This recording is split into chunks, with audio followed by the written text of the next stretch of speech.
15। तो भाई फिलहाल ये तस्वीरें गौर से देखिए इन तस्वीरों को, यानी कि क्राइम ब्रांच की जो एंट्री हुई, और भाई जींद में क्राइम ब्रांच की जो एंट्री, और भाई पुल के नीचे 14 लाख की बरामदगी, और आखिर पूरा मामला के है, यानी कि न्यू कैश कहाँ अगर भाई जब पुलिस अपनी पावे है तो बाढ़ की खाल तैर के, और भाई खाल की भी खाल तैर के न्यू ने बेरा कित के पकड़ ली। यानी कि गुरुग्राम क्राइम ब्रांच का बड़ा एक कैश कहाँ बड़ी कामयाबी है।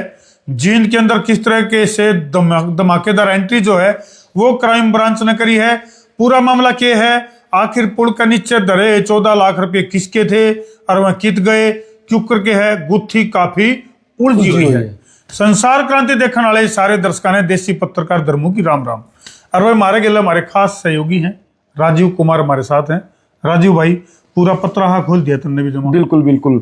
दरअसल जींद में क्राइम ब्रांच की एंट्री हुई है और कई लोगों को हिरासत में लिया गया है। हमारे सोर्सेज बता रहे हैं कि गुड़गांव क्राइम ब्रांच की ये टीम थी जो जींद में आई थी, और ये जो टीम है जींद से तकरीबन 6 से 7 लोगों को अपने साथ लेकर गई है। अभी फिलहाल ये सूचना है कि उनको पूछताछ के लिए लेके गई है, यानी कि सूत्रों के हवाले से खबर मिली है। और पूरा मामला एक डकैती से जुड़ा हुआ है। किसी पुल के नीचे, ओवरब्रिज के नीचे 14 लाख रुपए डकैती के रखे गए थे, और उन्हीं 14 लाख रुपए जो लेकर आया वहां से वो इन्हीं लोगों के ऊपर आरोप है। यानी कि इस पूरे मामले में पहले गिरफ्तारी हो चुकी है। उनसे पूछताछ होने के बाद जो है ये लोग जो है इनके नाम जो है कहीं निकल करके। तो राजू भाई क्या कुछ नामों की भी कोई पुष्टि हुई है? बिल्कुल। अभी कौन कौन किन किन लोगों की धरपकड़ जो है वो क्राइम ब्रांच ने करी है? हमारे जो सोर्सेज है ना जी बहुत स्ट्रॉन्ग है, और उन्होंने बकायदा नाम, बकायदा गांव के नाम हमको बताए हैं। पुख्ता सूत्र हैं, बिल्कुल पुख्ता सूत्र है।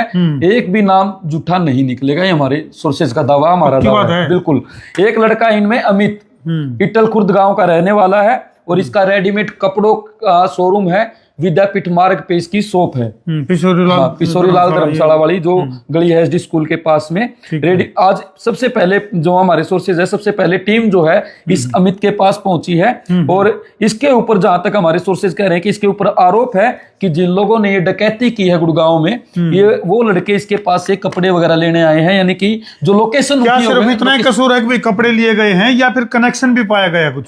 देखो ये पूछताछ का विषय है, जांच का विषय। अगर पुलिस न उठाए हैं तो कुछ ना कुछ इन्वॉल्वमेंट इन लोगों की जरूर है, यानी कि दाल में काला कहीं ना कहीं जरूर मिला है। दूसरा है सतीश, जो कि शाहपुर गांव का रहने वाला है। और सतीश की अगर मैं बात करूं तो ट्रक चलाने का, जो ट्रक का कारोबार होता है, ड्राइवर का नहीं है, इसके इनके खुद के ट्रक है जो मेरे सोर्सेज ट्रांसपोर्ट का काम है। तो ये दोनों ही व्यक्तियों की अगर हम बात करें तो दोनों ही जो लड़के यानी कि अमित और सतीश की अगर हम बात करें, दोनों ही लड़के कमा कर अपना खा रहे हैं। जो क्योंकि सतीश जिसके ट्रांसपोर्ट का काम है, और दूसरा अमित जो रेडीमेड के कपड़ों का शोरूम है वो शोरूम पे रह रहा है। दूसरा इसमें बीबीपुर गांव जो है जींद का, उसमें भी कुछ लोगों के नाम, इसमें कुछ लोगों के जो बीबीपुर गांव का नाम आया, इसमें कुछ लोगों के नाम हमारे सामने अभी नहीं आए हैं, नाम डिस्क्लोज नहीं हुए, इसके नाम डिस्क्लोज नहीं हुए हैं। 2 ही लोगों के नाम डिस्क्लोज हुए हैं, इटल खुर्द का अमित और सतीश जो कि शाहपुर गांव का रहने वाला है जी। इनके नाम जो है डिस्क्लोज हो गए हैं, और क्राइम ब्रांच की टीम यानी कि गुड़गांव की टीम जो है वो जींद में दस्तक देने के लिए आती है। ये पूरा मामला किसी डकैती से जुड़ा हुआ बताया जा रहा है, और जींद पुलिस को भी इन जो क्राइम ब्रांच की टीम आई है, ये जो सतीश है, ये जो अमित है, इन तमाम लोगों के बारे में पिछले कुछ दिनों से जींद की सीआईए टीम भी उनके पीछे लगी हुई थी। उनकी जांच लगातार जारी थी, ये हमारे सोर्सेज बता रहे हैं। क्योंकि सोर्सेज का ये कहना है कि सतीश जो इसमें लड़का है, इसके घर पर भी जींद की सीआईए कई बार गई है। उनके घर वालों का ये आरोप है कि इनके घर से जो डीवीआर है वो भी पुलिस अपने साथ लेकर के चली गई है। पुलिस का ये कहना है कि 14 लाख रुपए की जो लूट हुई है उसमें इन लोगों की, यानी कि लूट जो 14 लाख की नहीं हुई, लूट ज्यादा की हुई है, कुछ पैसे इसमें बरामद हो चुके हैं। मतलब ऐसा भी हो सकता है भाई। देखो हालांकि इस बात की हम पुष्टि नहीं करते, ऐसा भी हो सकता है कि कितने 14 लाख कोई डिवाइडिंग का सिस्टम हो, या इकट्ठे 14 लाख थे, या फिर 14 लाख बंड आए थे। वो तो जो है क्राइम ब्रांच ही इस मामले की गुत्थी खोलेगी। अरे भाई हमने बेरा कुछ दिन पहले नरवाना में एक रेडीमेड गारमेंट पे भी गोलीबारी हुई थी, जिसका इनकाउंटर जो है वो वहां की सीआईए ने किया। और उसके बाद आज भी ये मामला सामने आया है कि उसको मार्केट में गंजा करके घुमाया गया। तो ये कहीं ना कहीं एक न्यू विकास कहा कि हरियाणा पुलिस की अगर मैं बात करूं, चाहे वो गुरुग्राम की क्राइम ब्रांच की बात करा या फिर जींद पुलिस की बात करा, तो कितने कितने जो वर्किंग स्टाइल है उसमें कितने कितने पन्नापन दिखने लग रहा है, चाहे वो सीआईए के जरिए है, चाहे वो पुलिस उसके जरिए है। जो हमारे सोर्सेज हैं वो ये भी कह रहे हैं कि इस पूरे मामले के तार अमेरिका से जुड़े हुए हैं, विदेश से जुड़े हुए हैं। अच्छा। एक व्यक्ति जो जींद का रहने वाला है, जिसका नाम जय बताया जा रहा है, जो हमारे सोर्सेज कह रहे हैं, वो अमेरिका में रहता है और उसने अमेरिका से किसी व्यक्ति को, गुड़गांव के किसी व्यक्ति को फोन करके धमकी दी थी और उसी मामले में यानी कि जो व्हाट्सएप कॉलिंग जिनकी हिस्ट्रियां निकली हैं, पुलिस ने उन लोगों को उठाया, जो हमारे सोर्सेज बता रहे हैं। बिल्कुल। तो राजू भाई, इस मामले में पिछले दिनों जींद के जो एसपी साहब हैं, उन्होंने एक प्रेस नोट भी जारी किया था।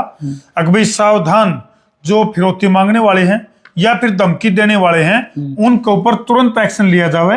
और इस मामले में अगर मैं बात करूं, साइबर सेल से भी हमारी बात हुई थी, भाई जो बदमाश अपना आपने बदमाश सोचे हैं या फिर धमकी देने के नए नए तौर तरीके जो अपनाए हैं, चाहे वो प्राइवेट नंबर जनरेट करके, चाहे वो अमेरिका और कैलिफोर्निया या फिर कनाडा के नंबर जनरेट करके, या फिर असली में भी यदि वो बदमाश कितने दूसरे देश में बैठे हैं तो उनका कदे यू बैम हो, अभी धमकी देकर कोण में बढ़ जाएंगे। तो आजकल डिपोर्ट पॉलिसी जो है वो भी बहुत ज्यादा एक्टिवेट हो चुकी है। इस तरह से कोई विदेश में बैठ कर और न्यूज सचक भी आड़े बैठे मानस को धमकी दे देगा और वो निफरियाम हो जाएगा, तो इस बात में गफलत में ना रही हो। क्योंकि फिलहाल जो है, चाहे वो जींद पुलिस की बात करा या फिर हरियाणा पुलिस की बात करा या फिर डीजीपी साहब की बात करा, ओपी सिंह पूरे सिंघम स्टाइल में है और बदमाशों के ऊपर नकेल कसने की फुल तैयारी में है। और हरियाणा के जो लोग हैं, नेताओं के अगर बयान बात करें तो उनके भी बयान अब सामने आने शुरू हो चुके हैं। उनका कहना कि जो ओपी सिंह है, जो हरियाणा के डीजीपी हैं, उनका कार्यकाल बढ़ाना चाहिए। हालांकि कुछ दिनों पहले की बात करें तो जो पहले डीजीपी थे शत्रुजीत कपूर, उनको पहले लंबी छुट्टी पर भेजा गया था, लेकिन अब उनको उनके पद से हटा दिया गया है और अगले आदेशों तक, जब तक अगले आदेश नहीं आ जाते हैं, तब तक हरियाणा के डीजीपी जो है ओपी सिंह ही बने रहेंगे। हालांकि 31 तारीख को उनको रिटायर हो जाना है। अब देखने वाली बात है कि रिटायर होंगे कि रिटायर होंगे, इसके भी दो मतलब हैं। रिटायर का मतलब दोबारा टायर निकल जी, कदे दोबारा टायर गाल दे सरकार। क्योंकि ओपी सिंह का जो वर्किंग स्टाइल है वो जनता को भी पसंद आ रहा है। हालांकि कुछ बयानबाजी में इस तरह की चीजें भी आई, जैसे अभी जो सिक्योरिटी को लेकर के, यानी कि जो गनमैन देने के ऊपर वापस ले लिए गए, बहुत सारे वीआईपीज हैं उनको गनमैन दे रखे थे, उन गनमैन की वापसी के ऊपर एक बार पेच जरूर उलझा। बिल्कुल अभी भी पेच उलझा हुआ। जो दिग्विजय चौटाला है, उसकी सिक्योरिटी को लेकर वापस लगातार वो हमलावर हो रहे हैं। उधर से दिग्विजय बोल रहे हैं, इधर से कृष्ण बेदी बोल रहे हैं कि वो ना तो मंत्री है ना कोई विधायक है, तो किस बात की सिक्योरिटी उनको दी जाए। लेकिन और उधर जो अभय सिंह चौटाला की अगर बात करें तो उनको कोर्ट में ही चले गए हैं, Z+, Y+ सिक्योरिटी उनको मिली हुई है, Z+ सिक्योरिटी के लिए वो वहां चली गई है। हालांकि अब देखने वाली बात है कि अगर हम इस पूरे मामले की बात करें तो अमित और सतीश, दो लोगों के नाम हमारे पास खुल करके आए हैं, जिनको क्राइम ब्रांच की टीम ने जींद से हिरासत में लिया है। और बीबीपुर गांव के भी कुछ लोग जो हैं इस पूरे मामले में इन्वॉल्वमेंट जो है बताई जा रही है। 2 से 3 लोग आज उनको हिरासत में लिया गया है। हालांकि ये जो पूरा मामला है किसी डकैती से जुड़ा हुआ है और इसी मामले में पहले भी कुछ गिरफ्तारियां गुड़गांव में हो चुकी हैं। तो कुल मिलाकर राजीव भाई कहने का मतलब ये है कि पुलिस जब अपनी अपाव है तो बदमाश तो सांस भी नहीं ले सकते। सीधी सी बात हम यह कहना चाहूंगा, यदि पुलिस अपनी अपाव, खाकी की अगर मैं बात करूं, खाकी यदि अपने अंदर छुपे ज्वालामुखी को पहचान ले और सेवा सुरक्षा और सहयोग की अगर मैं बात करूं, उन मेडल को यदि पहचान ले खाकी, तो भाई बदमाशा की तो कोई औकात को उनका आगे। बिल्कुल बिल्कुल। तो ये बड़ी खबर है आज की।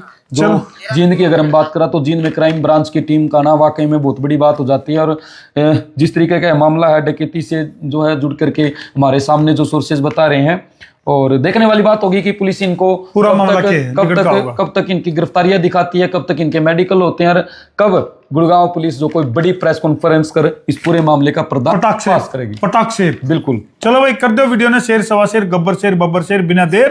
मैं हूं आपका अपना देसी पत्रकार धर्मू, हमारे खास सहयोगी राजीव कुमार के साथ।